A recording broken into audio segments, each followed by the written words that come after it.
Exile. Myth.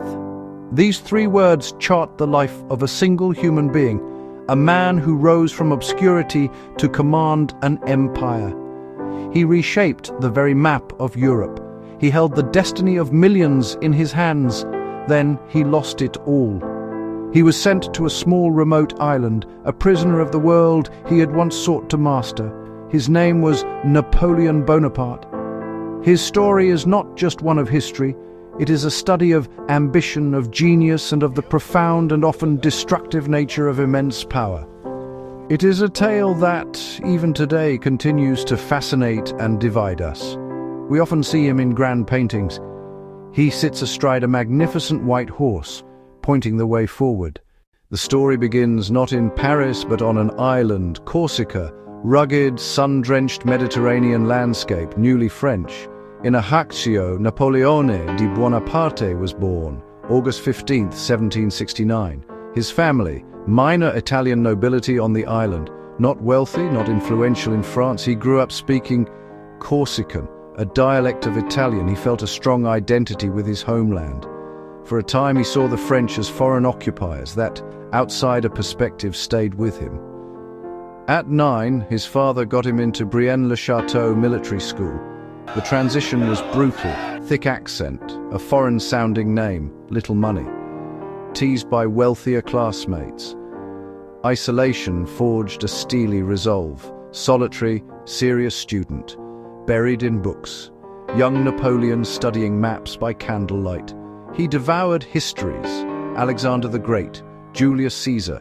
He excelled in mathematics. By the late 1790s, the revolutionary fire in France had cooled into a state of chronic instability. The government, known as the Directory, was corrupt, weak, and deeply unpopular. The nation longed for order and a strong leader to end the chaos. Napoleon, fresh from his military campaigns in Italy and a more ambiguous expedition to Egypt, sensed the mood of the country. He was seen by many as a national hero, a victorious general who could restore France's pride and stability. He decided the time was right to take the ultimate risk, to seize power for himself. On November 9th, 1799, 18 Brumaire, he executed his plan. It was a coup d'etat, a swift and largely bloodless takeover of the state. With the backing of key political figures and the loyalty of his soldiers, he stormed the legislative chambers. There was confusion, shouting, and political maneuvering. Napoleon himself appeared to falter when confronted by angry deputies, but his brother Lucien rallied the troops, claiming the deputies had tried to assassinate their general. The soldiers cleared the hall. The Directory was dissolved, and a new government, the Consulate, was established with Napoleon as the first consul. He was, in all but name, the ruler of France. As first consul, Napoleon moved quickly to consolidate his power and restore order. He ended the lingering conflicts of the revolution, offering amnesty to many political factions. He stabilized the economy, creating the Bank of France in 1800. He centralized government authority, appointing prefects to run the departments of France, a system that still exists today. He was remarkably effective. He gave the people the security and efficiency they craved after a decade of turmoil. But his ambition was not satisfied with being a temporary leader. He sought to create a dynasty, a permanent legacy. This ambition culminated on December 2nd, 1804. In the grand Notre Dame Cathedral in Paris, in a ceremony of immense pomp and splendor, Napoleon Bonaparte crowned himself Emperor of the French. In a famous and symbolic act, he took the crown from the hands of Pope Pius VII and placed it on his own head before crowning his wife Josephine as Empress. The gesture was clear. His power did not come from God or from any ancient tradition. It came from himself, from his own achievements and his own will. The young revolutionary general from Corsica was now Napoleon I, Emperor, the most powerful man in Europe. As Emperor, Napoleon's ambition turned outward. He envisioned a French-dominated Europe, united under his authority and organized according to his principles. This vision could only be achieved through war. For more than a decade, the continent became his chessboard, and entire armies were his pieces. His Grande Armée was the most formidable fighting force of its time, renowned for its speed, renowned for its flexibility, and the fierce loyalty it held for its emperor. Napoleon would often move his forces with astonishing rapidity, surprising and overwhelming his enemies before they could unite against him. His greatest masterpiece came on December 2nd, 1805, the first anniversary of his coronation. At the Battle of Austerlitz, feigning weakness, Napoleon deliberately abandoned the Pratzen Heights, luring the Allies into a trap. As the enemy moved to cut off his right flank, his hidden divisions surged forward, retaking the heights and splitting the Allied army in two. The result was a devastating and decisive victory. Austerlitz cemented his reputation as an untouchable military genius. However, not all was victory. While Napoleon dominated the land, the seas belonged to his most persistent enemy, Great Britain. On October 21st, 1805, the Royal Navy under Nelson annihilated the combined French and Spanish fleet at Trafalgar. This defeat was catastrophic for Napoleon. It ended any hope of invading Britain and secured British naval supremacy for the next century. Unable to defeat Britain at sea, he tried to cripple it economically with a continental system, a policy that would ultimately cause him immense problems. While Napoleon is most remembered as a general, his most enduring legacy may be that of a lawgiver and an administrator. He understood that military victories were fleeting, but that a well-organized state could last for centuries. His greatest contribution in this area was the Napoleonic Code, formerly the Civil Code of 1804. Before this, French law was a confusing and contradictory patchwork of local customs and royal decrees. The new code was revolutionary in its clarity and logic.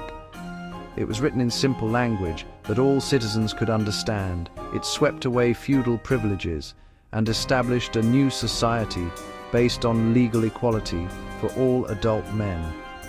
The code enshrined principles that we now take for granted. It protected private property, guaranteed freedom of religion, made the law uniform across the entire nation. It defined rules for contracts, inheritance, family life. While it was regressive in some areas, particularly in its treatment of women who were subordinated to their fathers and husbands, its overall impact was profoundly modernizing. By 1812, Napoleon's power was at its zenith. His empire stretched from the coast of Spain to the borders of Russia. Yet his continental system, designed to choke Britain's economy, was proving difficult to enforce. Tsar Alexander I of Russia, once an ally, began to defy the blockade and resume trade with the British.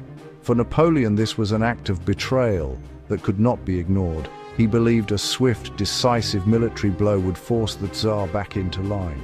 He assembled the largest European army ever seen, the Grande Armée, a force of over 600,000 men drawn from France and its allied states. In June 1812, this immense force crossed the Niemen River and invaded Russia. Napoleon expected the Russian army to stand and fight where he could inflict his trademark crushing defeat. But the Russians refused to play his game. They retreated, drawing him deeper into the vast expanse, burning villages, crops, supplies. His supply lines stretched, hunger and exhaustion set in. After a brutal battle at Borodino, a technical victory that failed to destroy the Russian army, Napoleon entered Moscow in September. The Russians had evacuated. Fires set by patriots soon consumed the wooden metropolis. With no peace offer coming, his army quartered in a ruined city, and winter approaching, Napoleon had no choice but to order a retreat.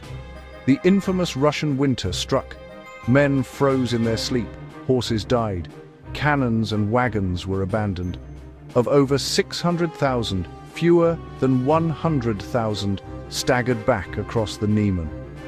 The myth of invincibility was broken forever. The catastrophic failure in Russia was the beginning of the end. The nations of Europe formed a new and powerful coalition against him.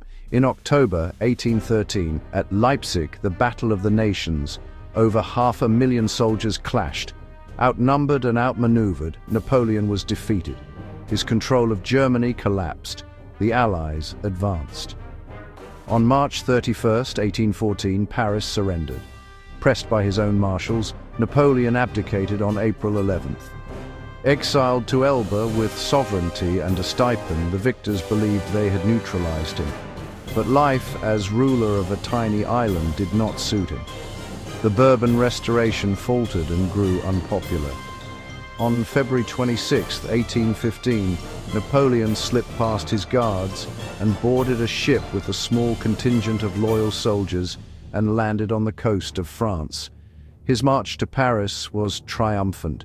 Regiments sent to arrest him instead threw down their arms and joined him, chanting "Vive l'Empereur!" He entered Paris without a single shot being fired. This astonishing return to power began a period known as the 100 Days. The Allies, stunned, declared him an outlaw and mobilized once more. He knew he must strike first in Belgium before they could unite. The fate of Europe would be decided near a village with an unforgettable name: Waterloo. The Battle of Waterloo on June 18, 1815, was Napoleon's final gamble. He hurled his army at Wellington's Allied line in rain and mud. Late in the day, Blucher's Prussians struck his right flank. The Imperial Guard's final charge was repulsed. The French army broke and fled, and the dream of a restored empire died there. After his second abdication, Napoleon surrendered to the British, hoping for asylum. They had other plans. St. Helena, one of the most remote inhabited places on Earth, a small volcanic rock in the vast emptiness of the South Atlantic, thousands of miles from Europe. Guarded by soldiers and the Royal Navy, he would live out his days as a captive at Longwood. He gardened, he read, and he dictated his memoirs, consciously crafting his legend as a son of the Revolution, a bringer of liberty and order. Thwarted by reactionary monarchies, his health declined. On May 5, 1821, Napoleon Bonaparte died at 51. The official cause, stomach cancer, likely worsened by the treatments of the day, despite myths of arsenic poisoning. His lonely death on a distant rock marked the final, quiet end to a life of thunderous impact. What, then, is the final verdict on Napoleon Bonaparte? The answer remains as complex and contradictory as the man himself. He leaves behind a dual legacy: brilliant reformer and state builder, an insatiable conqueror whose wars bled Europe for over a decade. He was both a creator and a destroyer. He championed equality and merit, yet ruled as an autocrat. To see him as only a hero or only a villain is to miss the essential truth. His virtues and vices were inextricably linked. His code swept away feudalism and became a model. He built efficient administration, stable finances, and education that rewarded talent. But his relentless ambition fueled near constant war, from Egypt to Russia, costing millions of lives. A man like me cares little for the lives of 1,000,000 men. Power, exile, myth. His life was defined by the first, ended in the second, and transformed into the third. The shadow he casts is long and complex, a permanent fixture in our history, an eternal question. How much destruction is justified in the name of creation? How much war is acceptable in the pursuit of order? He is a mirror of humanity's genius and ambition, and its peril,